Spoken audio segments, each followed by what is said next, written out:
കേരളം രാഷ്ട്രീയ പ്രബുദ്ധതയുടെ വിളനിലം. കഴിഞ്ഞ 6 പതിറ്റാണ്ടുകളായി ഇവിടുത്തെ വോട്ടർമാർ ഒരു കാര്യം ശീലിച്ചു കഴിഞ്ഞു. 5 വർഷം ഇടത്, 5 വർഷം വലത്. എന്നാൽ 2021 ആ പതിവ് തെറ്റി തുടർഭരണം വന്നു. പക്ഷെ 26ലേക്ക് എത്തുമ്പോൾ കേരളം കാണാൻ പോകുന്നത് കേവലം ഒരു തുടർഭരണമോ ഭരണമാറ്റമോ അല്ല, മറിച്ച് കേരളത്തിന്റെ രാഷ്ട്രീയ ഭൂപടത്തെ അടിമുടി മാറ്റാൻ പോകുന്ന ഒരു മഹാവിസ്ഫോടനമാണ്. നിങ്ങൾ വിശ്വസിച്ചാലും ഇല്ലെങ്കിലും കേരളം ഒരു തൂക്കു മന്ത്രിസഭയിലേക്ക് നീങ്ങുകയാണ്. ഇതുവരെ നമ്മൾ കണ്ടു ശീലിച്ച ഇരുമുന്നണി രാഷ്ട്രീയം അന്ത്യശ്വാസം വലിക്കുന്നു. തൃശൂരിൽ നിന്നും തുടങ്ങിയ ആ താമര തരംഗം കേരളത്തിന്റെ തെക്കേയറ്റം മുതൽ വടക്കേയറ്റം വരെ ആഞ്ഞടിക്കാൻ പോകുന്നു. ഭാരതീയ ജനതാ പാർട്ടി എന്ന മൂന്നാം ശക്തി കേരളത്തിൽ വെറും കാഴ്ചക്കാരല്ല ഇനി, മറിച്ച് അടുത്ത ഭരണം ആർക്ക് കൈയാളണം എന്ന് തീരുമാനിക്കുന്ന കിങ് മേക്കർ ആകാൻ പോവുകയാണ്. എന്താണ് ഈ 2026 സംഭവിക്കാൻ പോകുന്നത്? എന്തുകൊണ്ടാണ് LDFനും UDFനും ഉറക്കം നഷ്ടപ്പെടുന്നത്? കേന്ദ്രം ഭരിക്കുന്ന BJPയുടെ കരുത്ത് കേരളത്തിന്റെ മണ്ണിൽ എങ്ങനെ പ്രതിഫലിക്കും? 26 മെയ് 4 പുറത്തു വരുന്ന ഫലം കേരളത്തെ ഞെട്ടിക്കുമോ? ഈ ആവേശകരമായ രാഷ്ട്രീയ വിശകലനത്തിലേക്ക് എല്ലാവർക്കും സ്വാഗതം. ഇത് വെറും ഒരു പ്രവചനമല്ല, കൃത്യമായ കണക്കുകളുടെയും രാഷ്ട്രീയ യാഥാർത്ഥ്യങ്ങളുടെയും നേർക്കാഴ്ചയാണ്. കേരള രാഷ്ട്രീയത്തെ നമുക്ക് 2011 മുമ്പും ശേഷവും എന്ന് വിഭജിക്കാം. 11ലെ തിരഞ്ഞെടുപ്പ് ഓർമ്മയുണ്ടോ? വെറും 2 സീറ്റുകളുടെ വ്യത്യാസത്തിലാണ് UDF അധികാരത്തിൽ കയറിയത്. 72 സീറ്റ് UDFന് കിട്ടിയപ്പോൾ 68 സീറ്റ് LDFന് ലഭിച്ചു. അന്ന് BJP ചിത്രത്തിലേ ഇല്ലായിരുന്നു.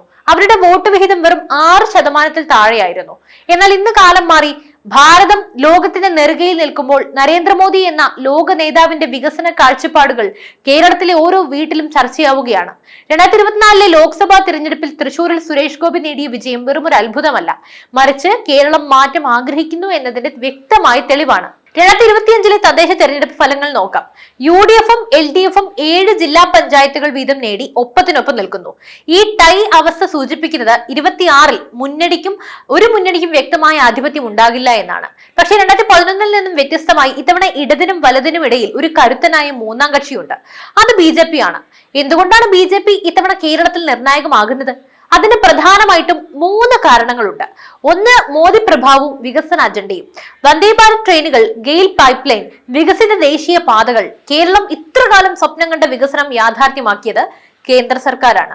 വികസിത ഭാരതം എന്ന ലക്ഷ്യത്തിലേക്ക് കേരളത്തെയും എത്തിക്കാൻ താമര വിരിയണമെന്ന് ആഗ്രഹിക്കുന്ന ഒരു വലിയ വിഭാഗം യുവാക്കൾ ഇന്ന് കേരളത്തിലുണ്ട്. രണ്ടാമത്, വോട്ട് വിഹിതത്തിലെ കുതിച്ചുചാട്ടാണ്.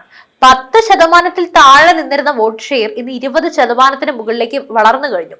പല മണ്ഡലങ്ങളിലും BJPക്ക് 30,000 മുതൽ 50,000 വരെ വോട്ടുകൾ ഉറപ്പാണ്.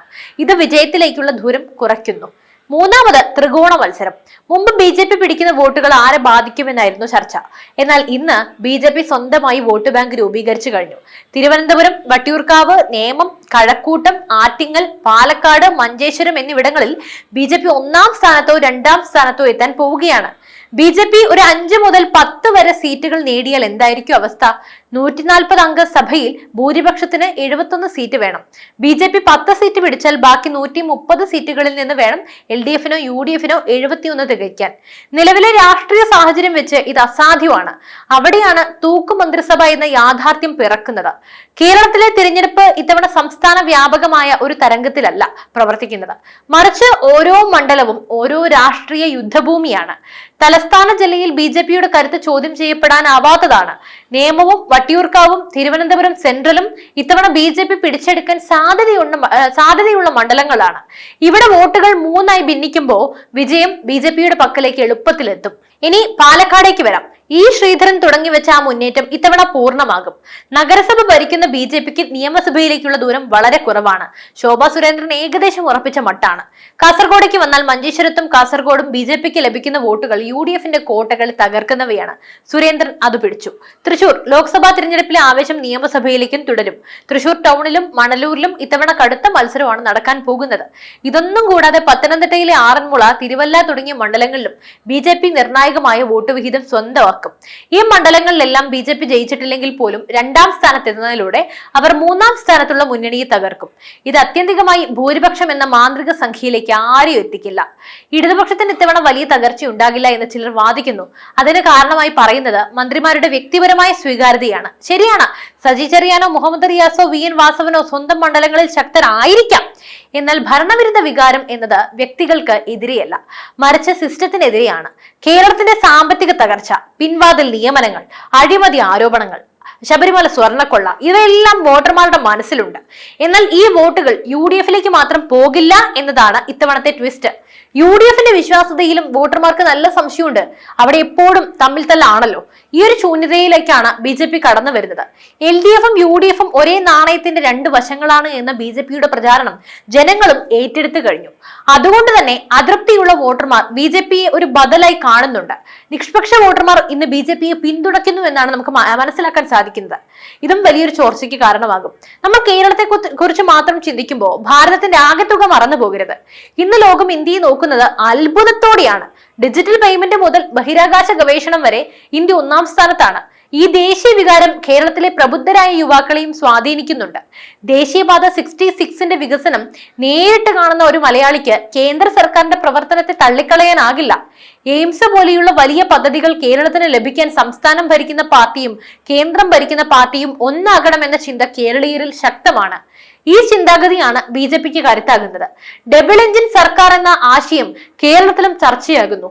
ഒരു മുന്നണിക്കും 71 സീറ്റ് കിട്ടാത്ത സാഹചര്യം വന്നാൽ കേരളം എങ്ങോട്ടേക്ക് പോകും? UDF BJP ധാരണയോ എന്നൊക്കെ പറയുന്നുണ്ട്. രാഷ്ട്രീയമായി ഇത് അസാധ്യമാണ്. അതുപോലെ LDF UDF സഖ്യമാണോ? BJPയെ തടയാൻ ഇവർ ഒന്നിക്കുമോ? അങ്ങനെയുണ്ടായാൽ അത് കേരള രാഷ്ട്രീയത്തിലെ ഏറ്റവും വലിയ പരിഹാസ്യമായി കാഴ്ചയായിരിക്കും. എന്തായാലും കേരളം വിട്ടാൽ അവർ ഒന്നാണ്. പിന്നെ രാഷ്ട്രപതി ഭരണം മറ്റൊരു സാധ്യത. തെരഞ്ഞെടുപ്പിന് ശേഷം ഭൂരിപക്ഷം തെളിയിക്കാൻ കഴിയാതെ വരികയും കേന്ദ്രം ഇടപെടുകയും ചെയ്യുക എന്നതാണ്. ഈ അനിശ്ചിതത്വം BJPക്ക് അനുകൂലമാണ്. കാരണം ജനങ്ങൾ സ്ഥിരതയുള്ള ഒരു ഭരണമാണ് ആഗ്രഹിക്കുന്നത്. ഇരു മുന്നണികളും പരാജയപ്പെടുമ്പോൾ BJP ഉയർത്തുന്ന വികസന രാഷ്ട്രീയത്തിന് കൂടുതൽ സ്വീകാര്യത ലഭിക്കും. 2026 മെയ് 4 കേരളത്തിന്റെ കണ്ണുകൾ TV സ്ക്രീനുകളിൽ പതിഞ്ഞിരിക്കുന്ന ദിവസമായിരിക്കും. ഓരോ സീറ്റിലും BJP നേടുന്ന വോട്ടുകൾ കേരളത്തിന്റെ ചരിത്രം മാറ്റിയെഴുതും. LDF തകരുമോ UDF അധികാരം പിടിക്കുമോ എന്നതല്ല ഇത്തവണത്തെ ചോദ്യം. മറിച്ച് BJP എത്ര സീറ്റ് നേടും, BJP ആരെ ഭരണത്തിലേറ്റും എന്നതൊക്കെയാണ്. യഥാർത്ഥ ചോദ്യം ഇതൊക്കെയാണ്. കേരളം ഇന്ന് മാറ്റത്തിന്റെ വക്കിലാണ്. പ്രീണന രാഷ്ട്രീയവും അഴിമതിയും മടുത്ത ജനങ്ങൾ വികസനത്തിന്റെ പുതിയ പാത തേടുകയാണ്. BJP എന്ന മൂന്നാം ശക്തിയുടെ വളർച്ച കേരള രാഷ്ട്രീയത്തെ കൂടുതൽ സുതാര്യമാക്കും. അഡ്ജസ്റ്റ്മെന്റ് രാഷ്ട്രീയത്തിന്റെ കാലം അവസാനിക്കുന്നു. ഇനി നേരിട്ടുള്ള പോരാട്ടമാണ്. നിങ്ങൾ കരുതുന്നുണ്ടോ കേരളം ഈ മാറ്റത്തിന് തയ്യാറാണെന്ന്? തൃശ്ശൂരിൽ നിന്നും തുടങ്ങിയ ആ താമര തരംഗം നിങ്ങളുടെ മണ്ഡലത്തിലും ആഞ്ഞടിക്കുമോ? നിങ്ങളുടെ അഭിപ്രായങ്ങൾ താഴെ കമന്റ് ചെയ്യുക. നിങ്ങളുടെ മണ്ഡലത്തിന്റെ സ്വഭാവങ്ങൾ നിങ്ങൾ തന്നെ ആലോചിക്കൂ. 2026 ആരായിരിക്കും കേരളത്തിന്റെ മുഖ്യമന്ത്രി? കേരളം തൂക്ക് മന്ത്രിസഭയിലേക്ക് നീങ്ങുമെന്ന് നിങ്ങൾ വിശ്വസിക്കുന്നുണ്ടോ? കൂടുതൽ രാഷ്ട്രീയ വിശകലനങ്ങൾക്കും വാർത്തകൾക്കുമായി ഈ ചാനൽ ഇപ്പോൾ തന്നെ സബ്സ്ക്രൈബ് ചെയ്യുക. അതുപോലെ തന്നെ മറ്റൊരു വാർത്തയും വിഷയവുമായി വീണ്ടും എത്തും വരെ നന്ദി.